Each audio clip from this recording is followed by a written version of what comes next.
देखो पथरी जो बनती है ना, जैसे गुर्दे में बनती है और पित्ते की थैली में। अब पथरी दो तरह से बनती है, या तो कैल्शियम से बनती है या कोलेस्ट्रॉल से, लेकिन आप ऑपरेशन कराते हो पित्ते की थैली में। अब कुछ लोग ऐसे होते हैं जिनकी सारी जिंदगी निकल जाती है, लेकिन पित्ते की थैली की पथरी उसी में होती है, उन्हें पता ही नहीं होता। किसी को दर्द होता है, किसी को नहीं होता, होता है ना ऐसा। तो अब क्या है, आपको क्या करना है, सबसे पहला परहेज करना है कि गैस नहीं बननी चाहिए। तो जिनको भी पित्ते की थैली में पथरी है ना, वो रोजाना एक सेब खाए सुबह खाली पेट।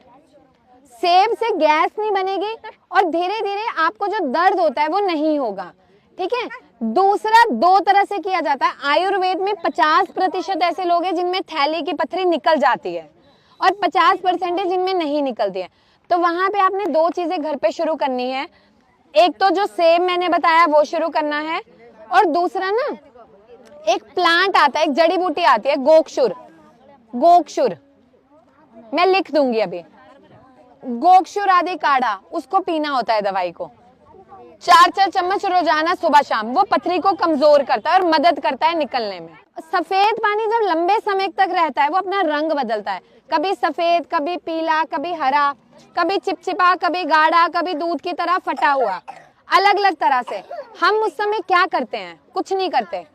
खुजली होती है, खुजली ऐसी होती है, महीने के दौरान कपड़ा इस्तेमाल किया होता है और इन्फेक्शन होता है ना।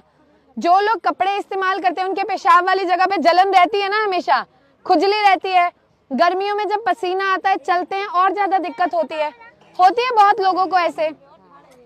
अब आपने क्या करना है, देखो हंसना नहीं। आज हमें लगता है कि ये दिक्कत है और आज हम किसी पे हंस लेंगे, लेकिन कल को क्या करेंगे? कल को किसी महिला को सर्विक्स कैंसर की वजह से मरता देखेंगे तो क्या करेंगे?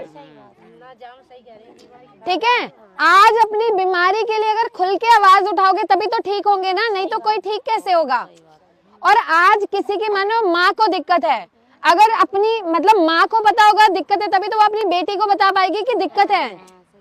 अगर माँ ने सारी जिंदगी बीमारी से निकाल दी, वो चाहेगी मेरी बेटी बीमारी से निकाले? कभी नहीं चाहेगी। ठीक है, पहला काम 2 इलायची रोजाना खानी है। दूसरा, जो अपनी पेशाब वाली जगह है उसको साफ रखना है। अब वो साफ कैसे रखेंगे? फिटकरी आती है ना, बाजार में फिटकरी मिलती है, 10 रुपए की फिटकरी ले आओ और फिटकरी को तोड़ के उसको भून के उसका पाउडर बना लो। फिटकरी को जैसे आप तोड़ते हो ना, 10 रुपए की फिटकरी महीना खत्म नहीं होगी। उसको तोड़ना है, लोहे की कढ़ाई में भून के पाउडर बना लो और थोड़े से पानी में अपनी पेशाब वाली जगह को रोजाना धो। उससे जिन भी महिलाओं